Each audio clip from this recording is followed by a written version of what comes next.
Короче, валейкум ассалам рахматуллах, салам мел делчагер. Салам хаятсавай.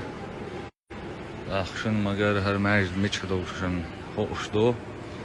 Ах хави эн давахан хави эн бохчаги. Вай цан ирна хоккадушин. Вай уешин мичхайна.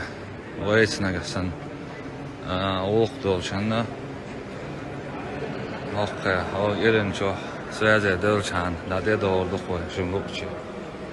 Чалаев, принимая во внимание уровень твоего умственного развития, да и вообще уровень развития всех кадыровцев, начиная от вашего падишаха, мы относимся к вашей тупости снисходительно. Именно поэтому специально для тебя мы показываем карту Ближнего Востока, которую ты видишь впервые в жизни. Но чтобы тебе было удобнее ориентироваться, мы специально для тебя сделали пометки, как ребенку, чтобы ты не путался, не кидал нам вызовы из разных уголков мира, будто бы ты действительно такой тупой, что не знаешь, где находится Стамбул. Мы даже проложили специально для тебя кратчайший маршрут из Грозного, чтобы ты не потерялся. И заметь, что для поездки в Стамбул не нужна виза, поэтому ты можешь в любой момент просто приехать и уже из Стамбула кидать нам вызовы, а не из Эмиратов, Таиланда или Бангладеша.